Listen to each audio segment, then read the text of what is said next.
Hello, hello. Oh, sorry about that. Welcome back. My name's Tommy Wave. We've been playing some Hearthstone today, which I'm really excited to test out a deck that I actually haven't played on stream yet. Before I do though, I wanted to quickly tell a story, something I really enjoyed recently, and kind of a lesson I learnt from that. For those of you who don't know me, you might not know that I really love Starcraft. I entirely blame D9 for that, and especially since Starcraft Remastered came out, I've been really getting into a lot of Starcraft 1. Been watching a lot of the ASL, been watching a lot of the remastered tournaments, and really enjoying it. And if you haven't checked it out, I definitely recommend, having a peek at these games from almost 20 years ago that are still being played at such a high competitive level. So speaking of the ASL, one of the things that I've never actually watched is what's called the group selection. So the way that the ASL and GSL and a lot of these StarCraft tournaments work is once they get to a certain amount of people, usually 16, they, instead of continuing up in a normal single elimination bracket or a double elimination bracket, they will have the top 4 seeds will be divided into groups, and then the first player will pick one of the remaining 12 players and put that person in their group, and then the second player will do the same thing, third, fourth, and then the second player, the first player added to this first group will then pick one of the remaining now 8 players, and so on and so forth. And then there's a little bit of drama involved in that the top seed gets to swap 2 players from those groups, just kind of change things up. Gives them a bit of an advantage.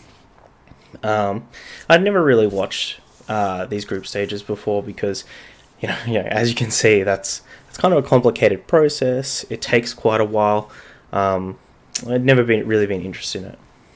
But for the first time yesterday, the ASL group selection was on. I thought I'd just tune in because it came right after the last games. They literally played the last games of the round of 24. Then an hour later, we're into the group selection. Also, Jaedong was playing, so that's why I was watching. So I actually watched this, and it really... One of the things I didn't know is just how much emphasis there was on the interviewer and actually interviewing all of these 16 different players and getting to know these personalities, which I'd only previously known through commentators telling me how they are, or through mannerisms and things like that. So this whole group selection is actually just a bunch of extremely good pro gamers talking a lot of trash and being friends with each other and kind of showing off their interview skills, being funny. Some of them are hilarious, and most of them are very cute and handsome. So it just was one of those things where now I realized that I've missed years and years worth of group selections and actually getting to know these players and stuff, which slightly regretful, but to put a positive spin on it, now I'm really looking forward to all the next group selections. So just goes to show you that things like this are definitely worth checking out. Definitely worth, if you think you're not into something or someone, give it a try, and you might be pleasantly surprised. All right. Do they play 4v4 or something after? No, so it's they're basically placed into a 4-player group, and usually in the first couple of stages they'll it's like so there's two matches. Ooh, let me try and move my hands. There's 2 matches. The winners, so these 2 win, they'll play each other, and the winner of that will go through to the next stage. The losers play each other. It's like double elim. So the losers will play each other. Whoever loses out of that gets eliminated, and then the winner of that match and the loser of their winners match will play, and the winner of that will go through. So 2 players from each group go through, usually in a group stage. All right, let's play some Hearthstone. All right, today we are going to be playing some Dude Pally. We did do a lot of testing with Paladin for our budget deck series, but I wanted to actually have a crack at the proper version.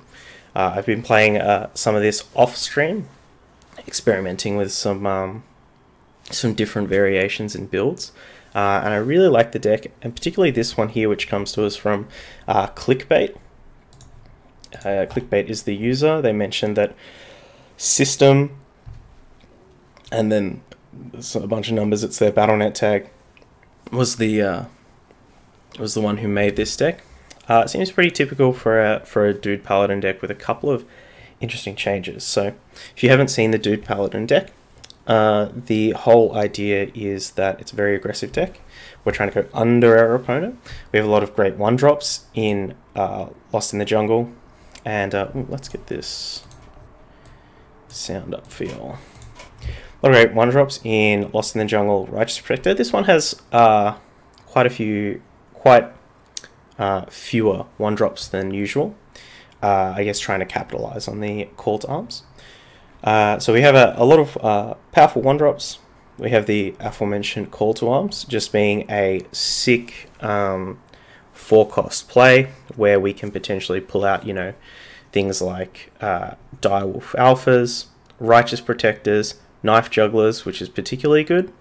And this deck also plays Dirty Rat, both as a just a huge threat to pull off the call to arms because it doesn't trigger its battle cry, and also as a way of disrupting certain decks. There are some cards where, you know, if we can disable their battle cry, and get them out of the way through removing them at an inopportune time, it's going to be quite good. However, it is going to make our Q block matchup slightly worse, I believe. But it's already bad, so who cares? We'll just concede all those games.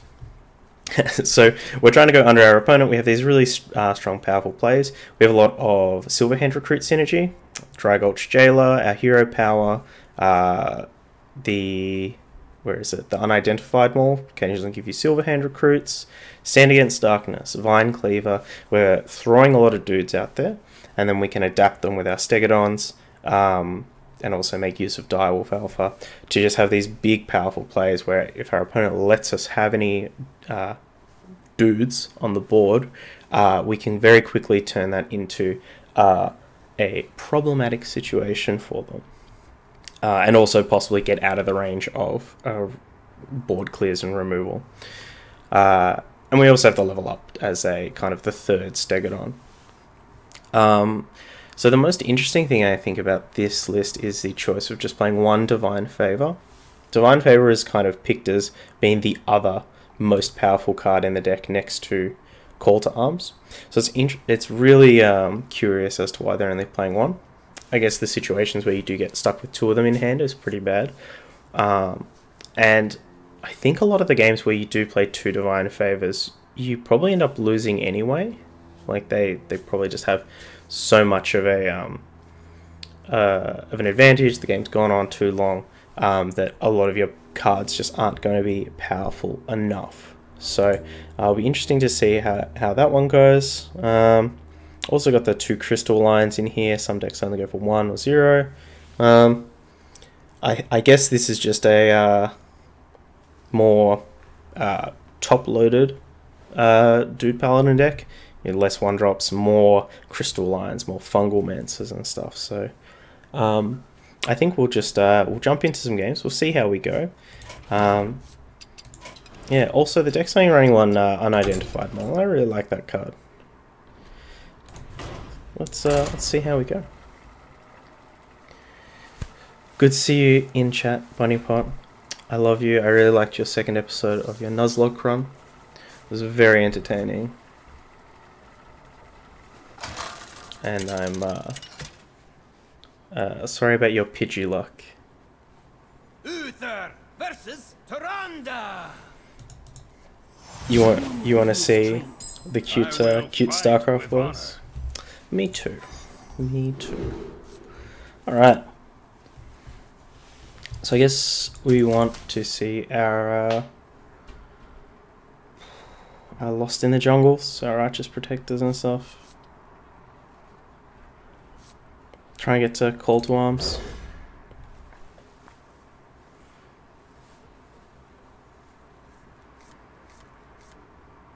Okay. This one of equality has been Happy New Year, champion. Reporting for duty. The one of equalities have been really good in all the decks that I've been trying.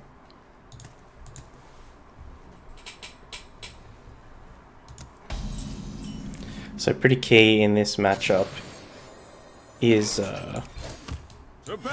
playing around Duskbreaker, not trying to play into it. Once again, as always with every video, apologies for the frame rate issues. They will probably go away after a couple of games. So yeah, we want to try and play around Duskbreaker and potentially Potion of Madness. Truth is found in death. Okay, so probably Spiteful.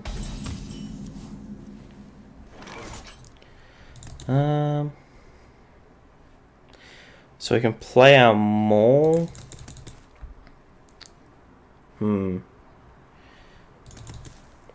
So if we play our Maul, we can remove this with our with the charge, hit them for 6, but then they can coin Duskbreaker. So I think I'm more inclined to try and get this Crystal Lion out and trade in as the Lion is pretty resilient. The other option there was to not trade our recruits in, so that if they don't have the Duskbreaker or they don't want to play it, our next turn will be quite strong, which might have been the better play.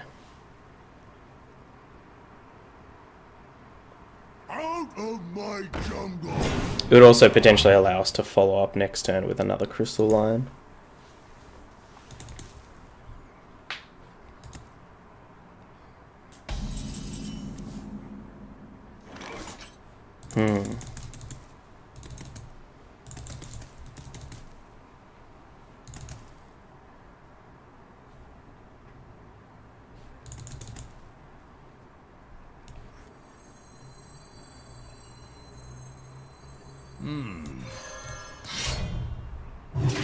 The battle for justice. Alright. So if this is Spiteful, they're not going to have Potion of Madness, they're not going to have Pain, Death, any of that kind of stuff.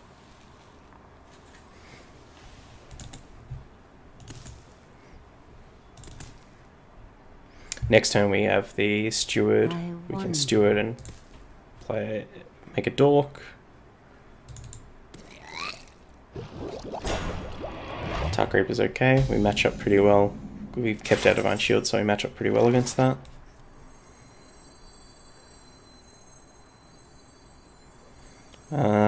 Okay, so we need to consider our Direwolf Alpha positioning.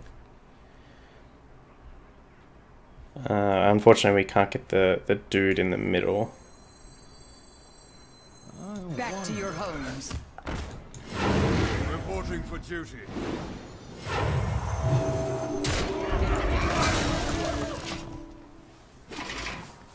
Leave our charge on our weapon.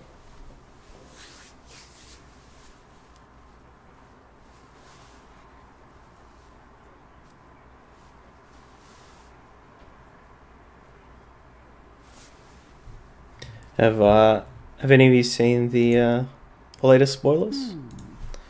I think a bunch more came out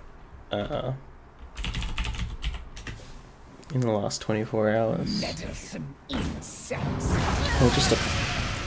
There is the Duskbreaker.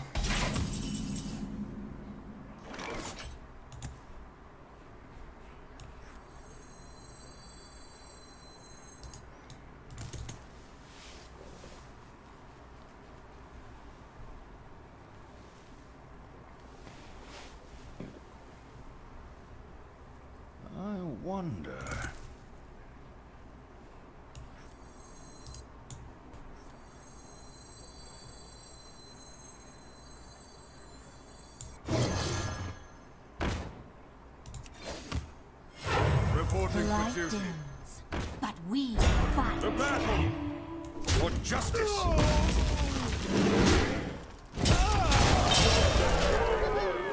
Alright. So if they have the second Dustbreaker here, it's pretty bad for us. Actually, yeah, I think with my turn I was trying to like make the conservative play, but I should have just been trying to kill our opponent. Like I should have just been overextending.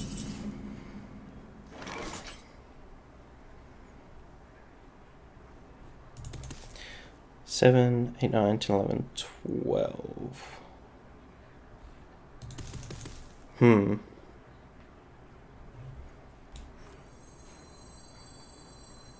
Let me think.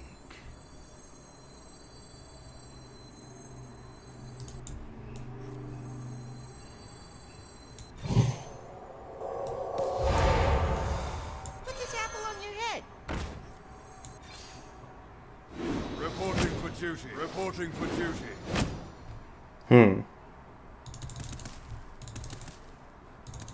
To battle.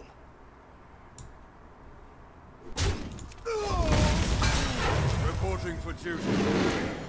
I must move quickly. Repent. Is good, so even if they do have the removal, we can still potentially get them with the Secret agent coming through. we can still potentially get them with like a weapon off the top, of which we have 3. It is finished. Got him. Nice.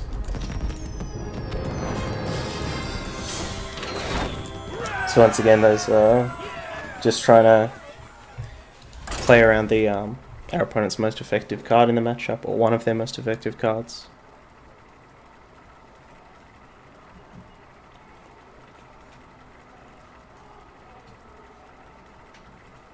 Yeah, so there is a couple new spoilers.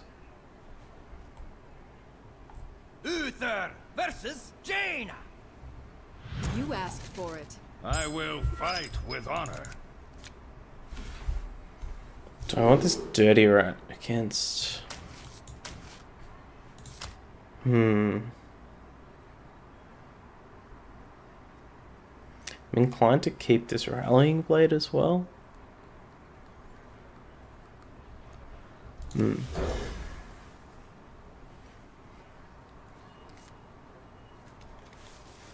Okay.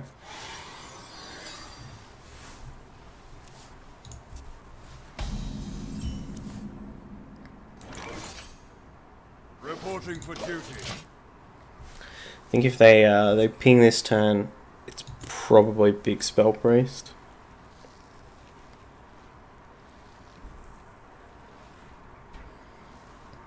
In which case, running out the turn 2 Dirty Rat. Not sure if Big Spell Priest is running Primordial Glyph. So Reporting for duty. let's be a bit conservative here. I don't want to run this into like I don't want to run it into a secret mage that's got like a clunky draw and pull out the Crystal Runner or something.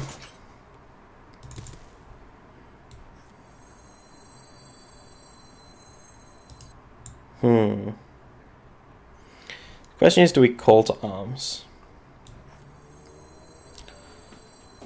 What's our follow-up next turn? The Crystal Line if they don't kill any of these, or we don't kill any of them. Or we can just Rallying Blade and get to work. It does give our opponent a For justice. it would give our opponent a turn to play like Counterspell, but if they're playing Counterspell whilst we have the coin, that's minty fresh. This also means a lot of their, if they are Secret Mage, like Curator Mage isn't so like We have many bad. secrets. Alright. We also have the lion, which is going to be pretty good against. Oh, what are you doing, friend?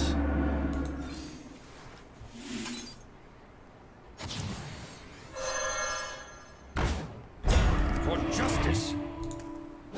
The battle. The battle. We possibly should have attacked first in case we did get a knife juggler.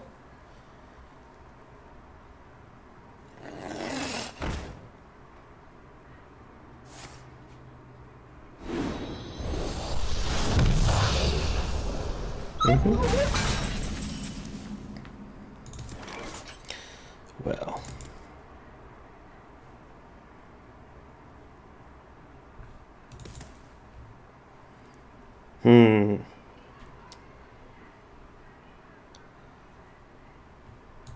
I think what we'll do Let me think. is we'll get this crystal line out. Reporting for duty. The battle. The battle. Repent. And if our opponent doesn't have a way to deal with a lot of these silver hand recruits, which if they are secret mage, which it seems like they are, they probably don't unless they have the other primordial glyph.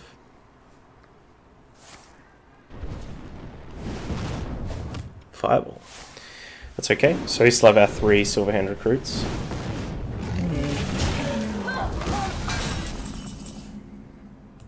So that's, we were going to level up, but I think play another one and stag it on Reporting for duty. is going to be Gucci. We'll take some plants.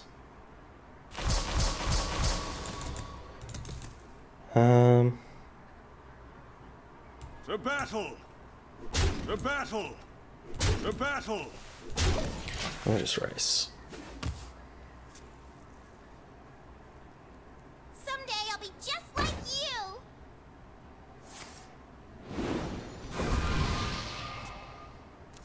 We have many secrets.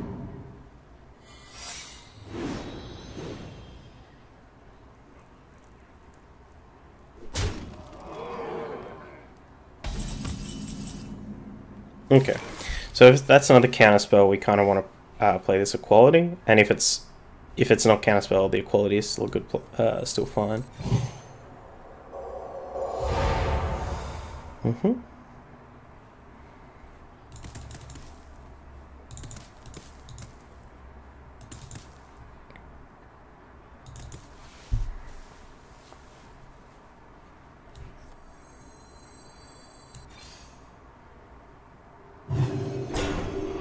The battle.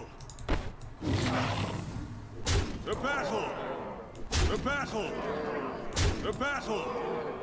The battle.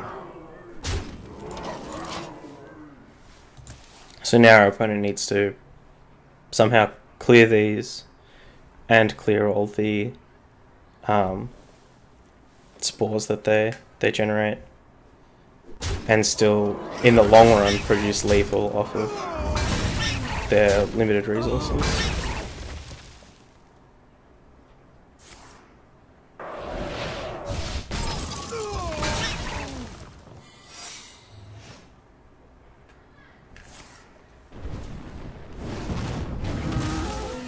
This could be block.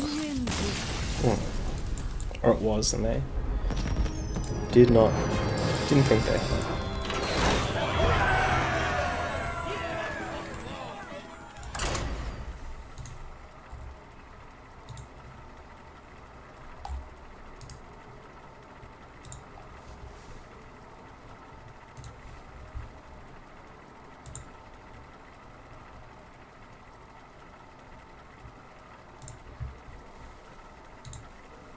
I'll try and bring up some of the spoilers, some of the ones that I like this guy.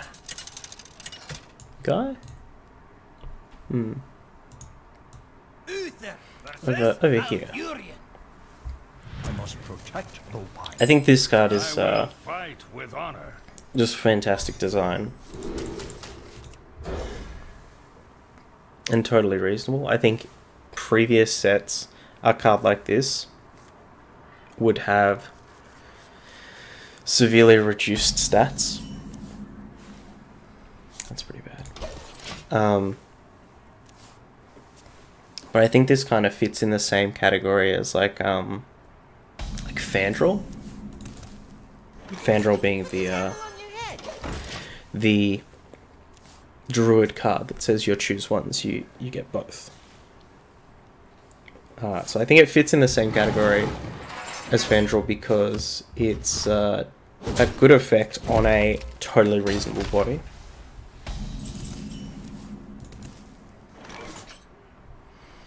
Oh jeez. What a clunker of a draw.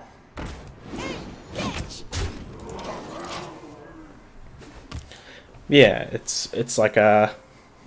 It's also a threat, I think, that is going to... You're never really going to see how powerful it is.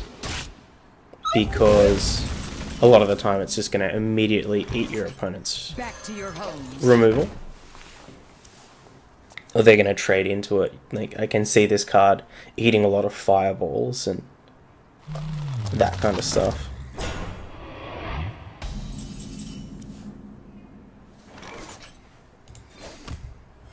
Reporting for duty. For justice.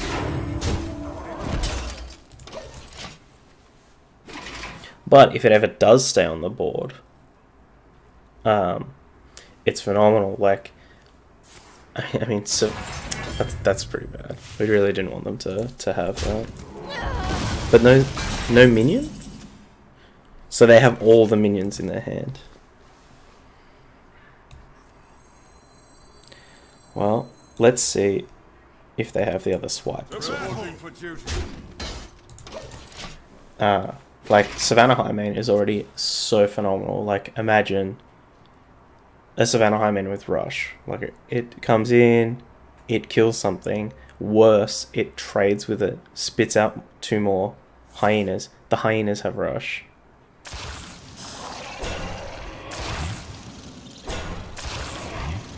It's okay, we can deal with this. We probably can't deal with the second one.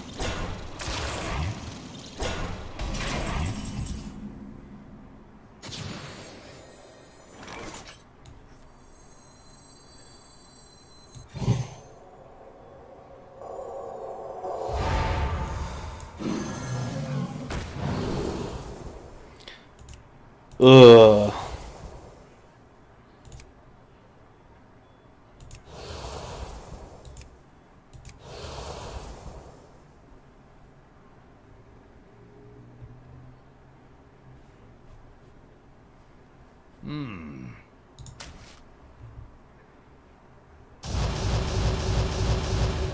For justice. Super awkward. I must move quickly. The battle. The battle. The battle. The battle. The battle. The battle. Super duper awkward. Yeah, Handmaster Sure I think is just gonna be phenomenal. I also think that from a budget perspective, it doesn't exactly take away from a deck to not have it.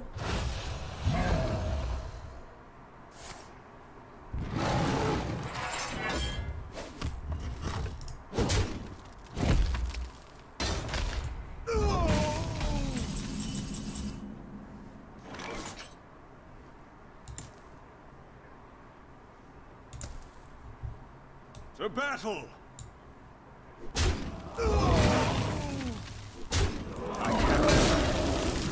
Back to your homes. Reporting for duty. So yeah, that's a pretty cool one. The other one that I think is getting a lot of bad press is this Witch's Apprentice. So what a lot of people are saying is that the Shaman spell, like they compare it to Babbling Book or Jeweled Macaw, and the Shaman, and they say Shaman spells are worse than, you know, Beasts or random mage spells.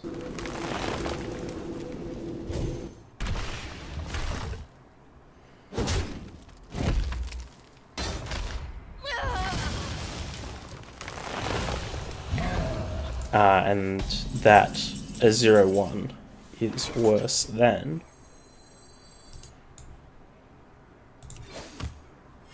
Reporting for duty. For a 0-1 is worse than, you know, a 1-1. There we go. And I would be inclined to agree with them, except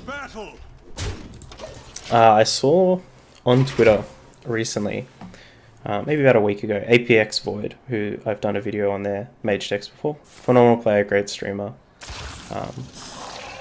And they were experimenting with... I'll just turn this down a bit. It's like a...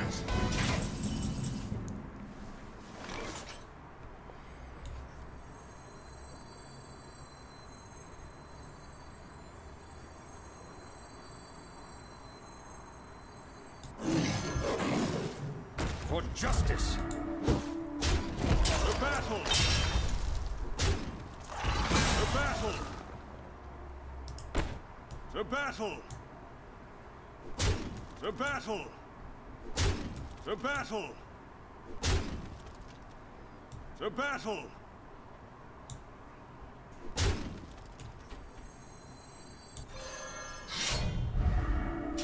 The battle. Let's move quickly. So, they're experimenting with Babbling Book in Tempo Secret Mage, which is uncommon, to say the least. And I actually asked them about it. I don't usually... I'm not too active on the Tommy Wave Twitter, which I want to get better at, but I actually asked them, like, how the book's been feeling. And what they told me was that they... The battle. Put this apple on your head. Reporting for duty. For justice. The battle. The battle. The battle.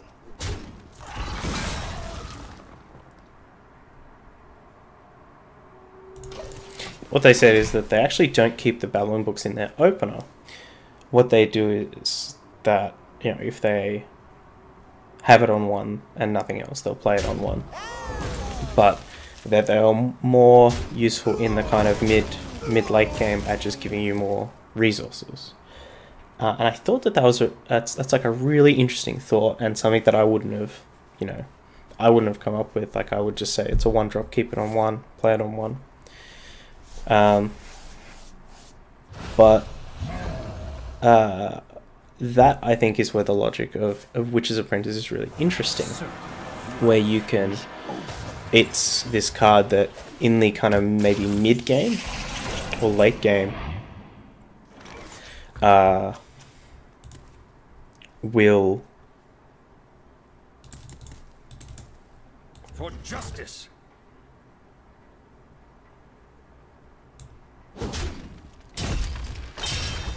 The battle.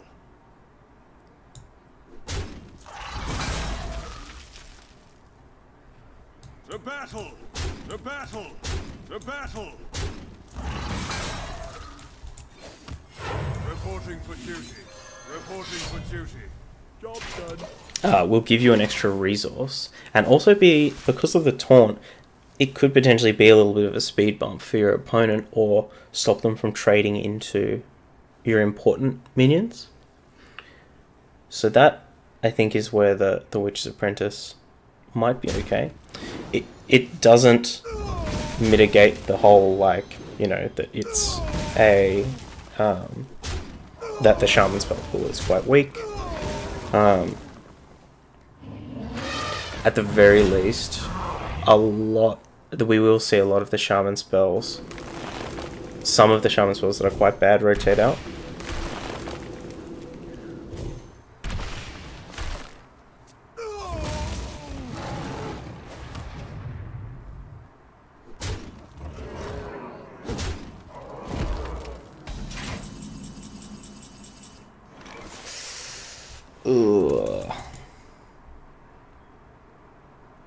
Can we do anything with that? For justice. Reporting for the fight. The battle. The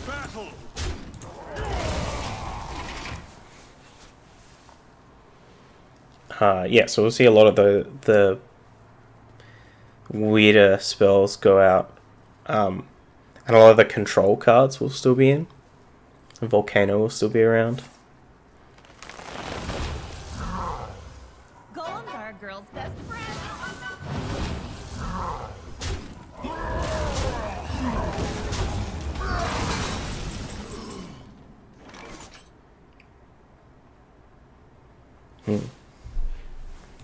The light dims, but we For justice. The battle. The battle. The battle. Turn to get ready.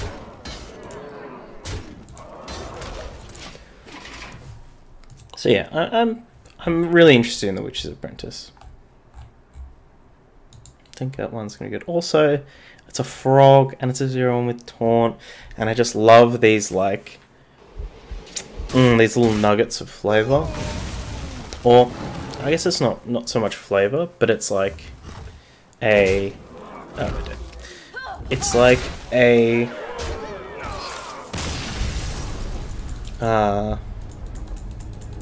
not even a callback. It's like you've created this universe, you've created this game, and you've established that, you know, like a frog is a 0-1 with taunt, because that's what if you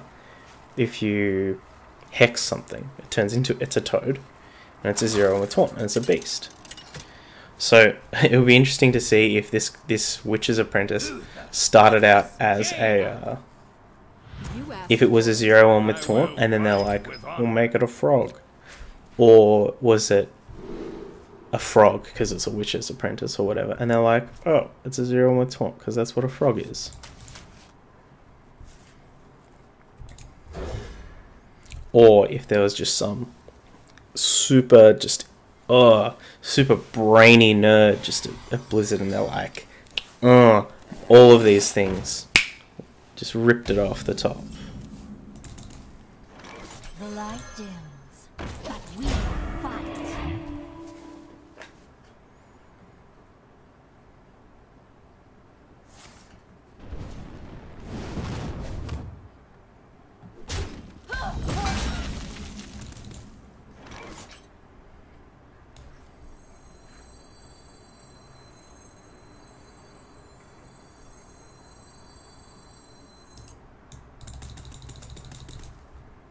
Put this apple on your head.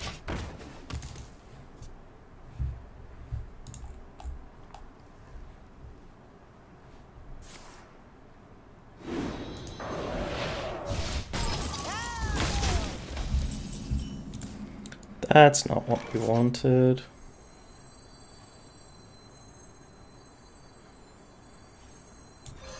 For justice.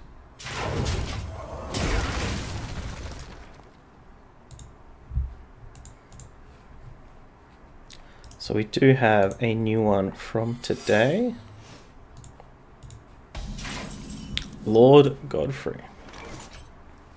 Now this one seems bananas. Hooray.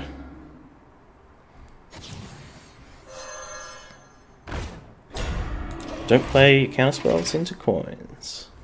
Yeah, this one is bananas. I think this one's just one of the obviously, like, very good cards. It's a giant, like, Defile is already good, and this is an even easier way to get those huge battle cries, huge Defiles, and you get a 4/4 out of it. At 7 mana, it fits in so that the curve of, like, it's between Hellfire and Twisting Nether. Where did this come from? Primordial Glyph? Oh. I definitely didn't mean to hit end turn there, but it's fine. It's fine. It's that like muscle memory. It's fine. Don't worry about it.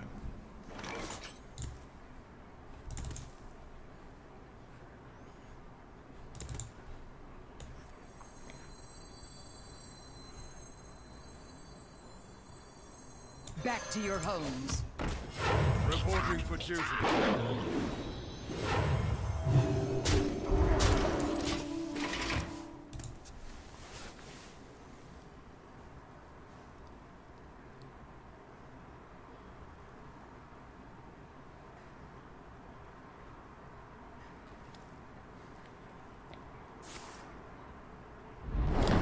That's just in their deck.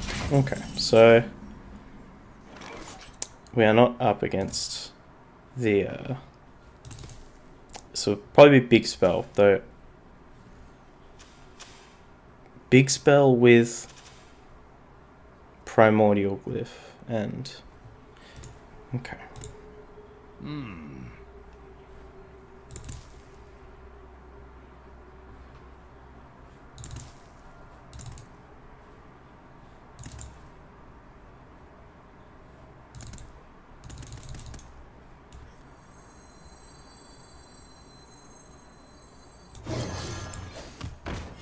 Reporting for duty. The battle for justice. So I'm a bit confused. And it has counterspell as well. Maybe this is just a tempo mage that has a flame strike in their deck. Yes.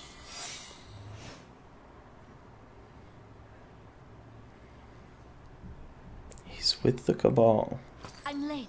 I'm late.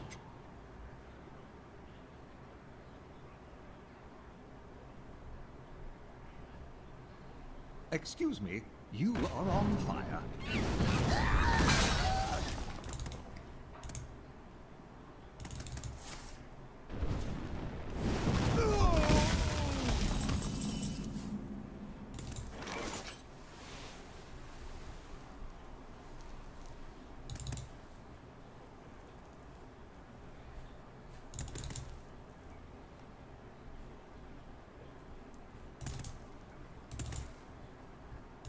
Put this apple on your head.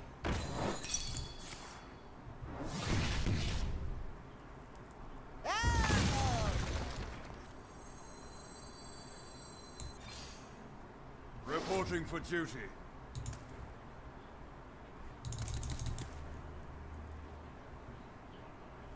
To battle.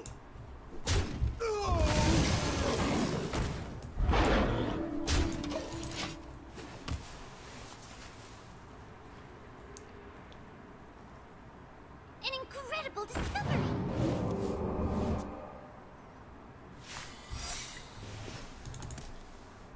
I'm late. I'm late. And trade? A ping trade? No. No.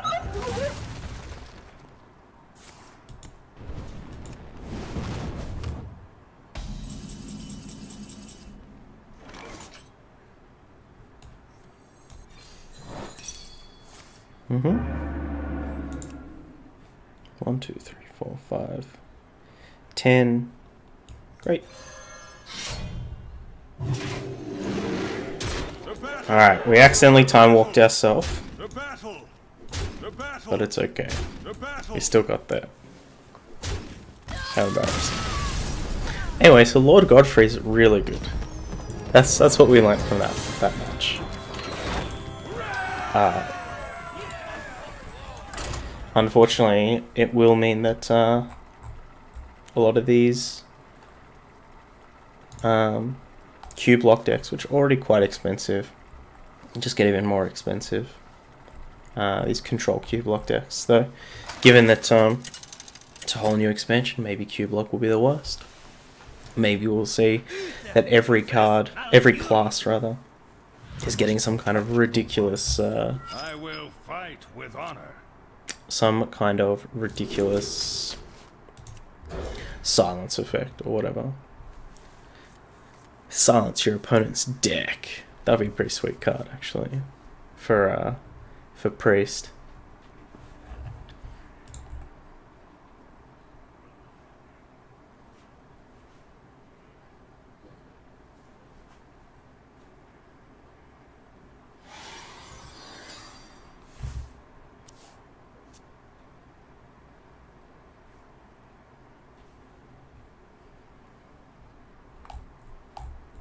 Other couple new ones that I haven't seen. Bring those up for you. Time waits for no one. Oof. Against token as well. Ugh. Heck yeah. I think we're about to get run over. Unless our draw is pretty good. Like, dirty? Okay. Maybe not. Dirty rat? No. Never do. Reporting for duty.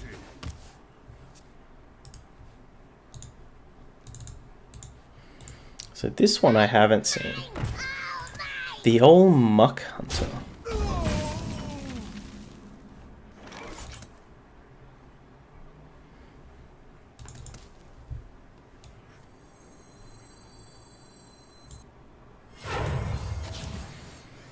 Job's done.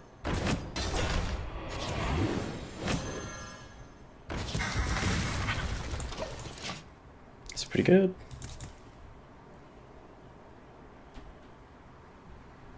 Did he only? Ah, yeah, no armor. 5 mana, 5/8 with rush, and gives your opponent 2/2/1s. So this is kind of like the hungry Etten kind of style.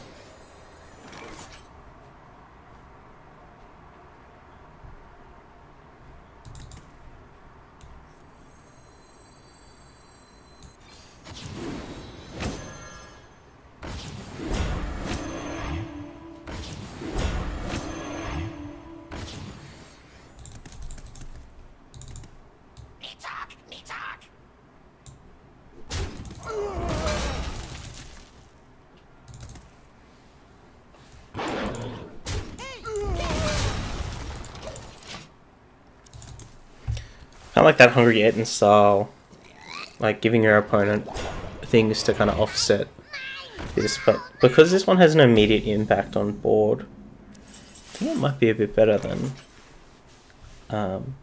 than usual for these kind of cards.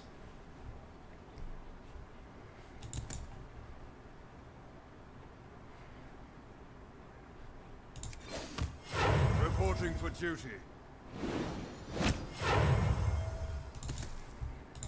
Repent! Repent! For justice.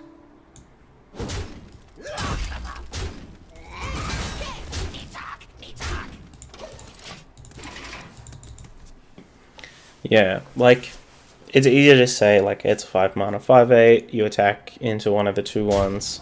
It's 5 mana, 5/6, but it gives your opponent a 2/1. Which is kind of a bad rate.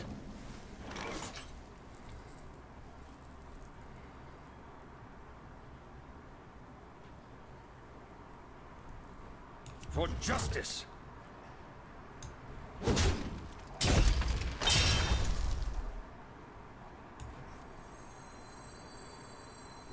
Back to your homes.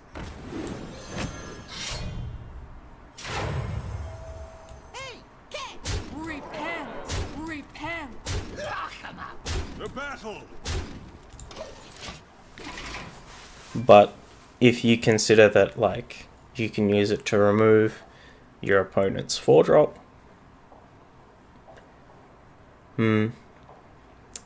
Yeah. And you can potentially get more value out of your own minions on board.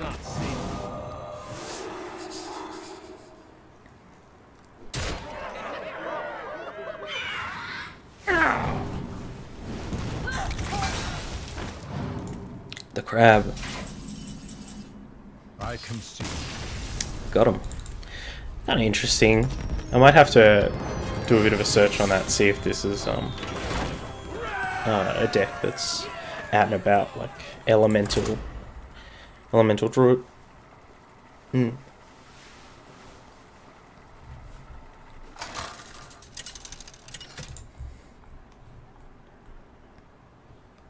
Uther versus Uther. I The will mirror. fight with honor. I will command the light. Honor or light. Tag a mate, but don't tell them who is who.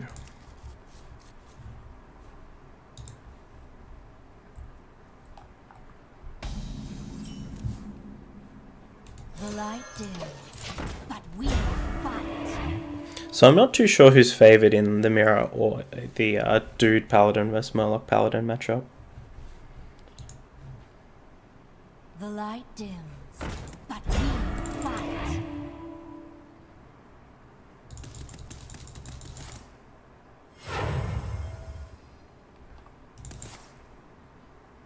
Reporting for duty.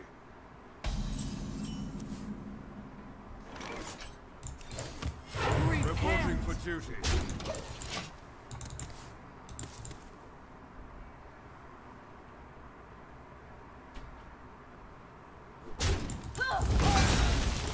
Reporting for duty.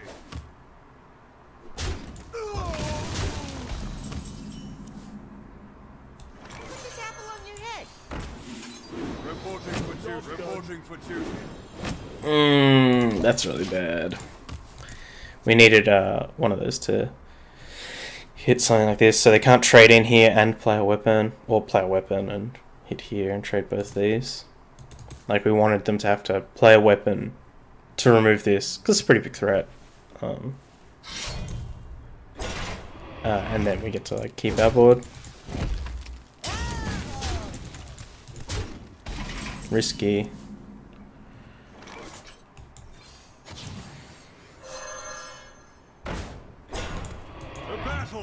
The battle! This dirty rat's really good if they are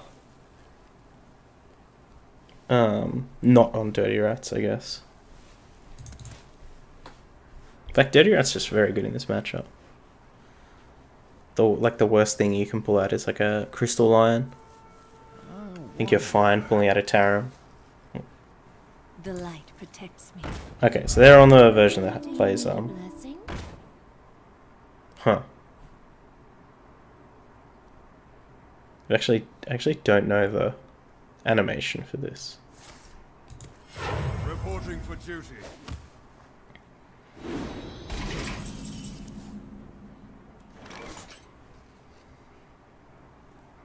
Huh.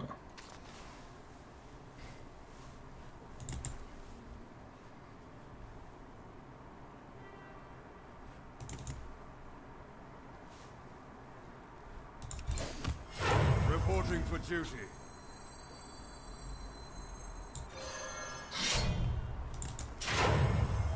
For justice.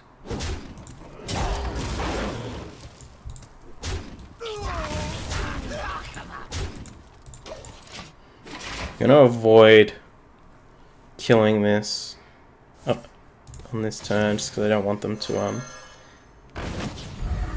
gain divine favor against. Whoa, that's a pretty sick turn. Don't kill this, please.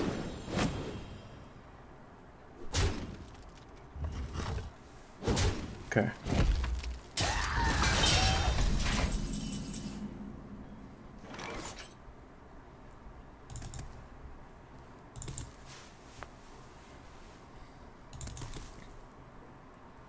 For justice.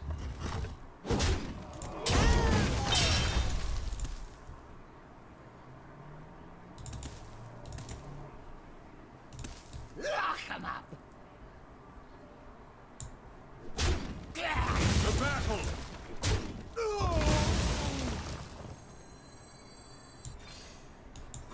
Reporting for duty.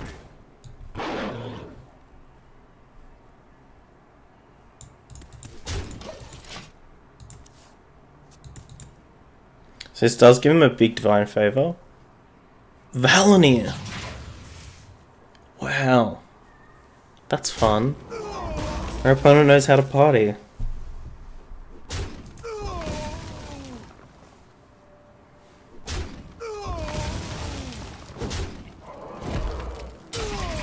Why'd you leave the direwolf alpha?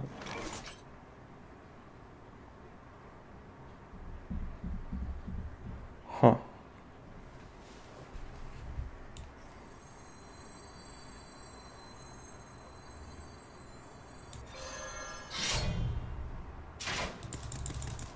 For justice.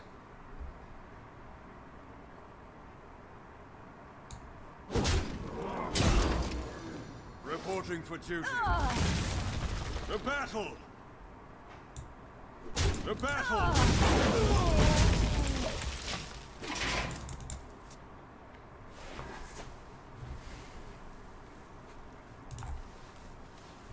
Super duper curious. What are you planning? Oh, okay. Yeah. They're killing the recruits because they're more scared of that. Oh, 2 swamp oozers. My shield for Argus. Oh my gosh. And I have no silencers in here.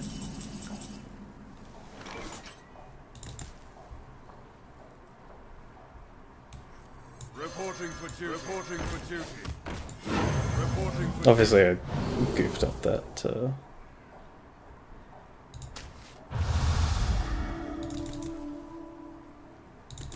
The battle. The battle.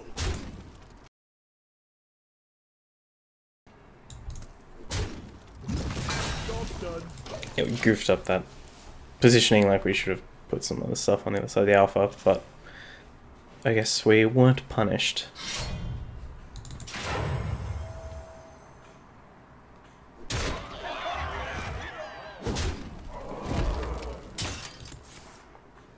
Consecration. Jeez. Our opponent is on that wild business.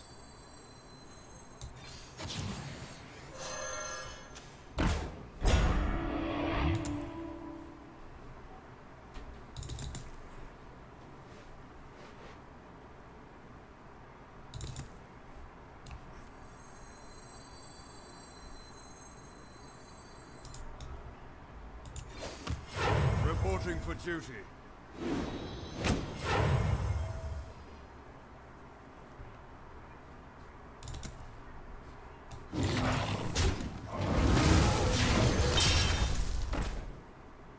The battle.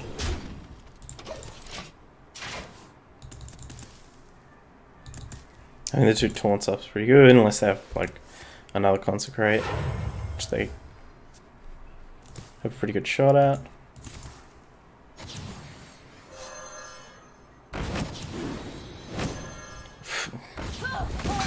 Alright then. Light dims, but we Alright then. This knife juggler is pretty accurate today. No attack on the Valinir. It's curious.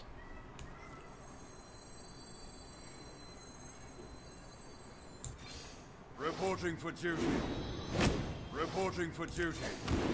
Reporting That for juggler duty. is just as accurate today. Well played.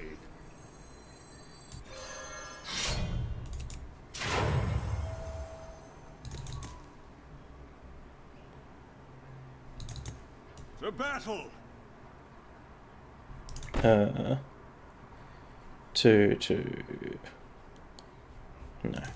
The battle. For justice.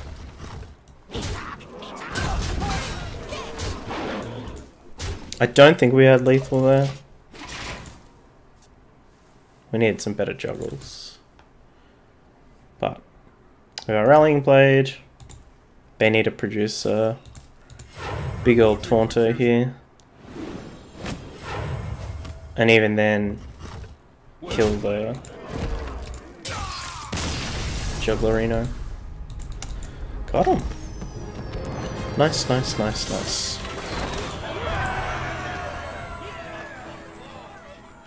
Alright, I think we'll go one more game. Shoutouts to everyone who's watching this on YouTube as well. I was just checking it this morning. I'm up to 90 subs on YouTube, which is really cool. I'm thinking of maybe doing something special for 100. I know in the grand scale of things, 100 is, you know, chump change for a lot of people, but for me, that's actually really important. You know, it's a sign that y'all are digging. You're picking up what I'm putting down. So, I don't know what I'll do. I don't know if it'll be like a stream thing or I'll record it. Who knows? I'll give it some more thought today, but given the rate at which everyone's rocking up, Repent. I think probably within a week we'll be at 100. It's really good. And if you have been enjoying this this stuff and you haven't subscribed, then you're under no obligation to. But I've been putting up videos pretty consistently lately. About three a day, usually.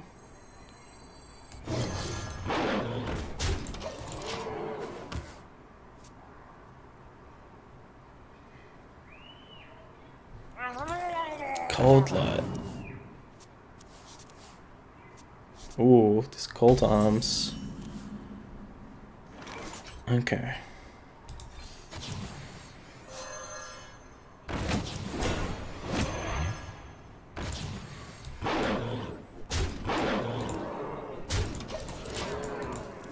So, our opponent could trade coin spreading plague. Spreading plague costs 6 now.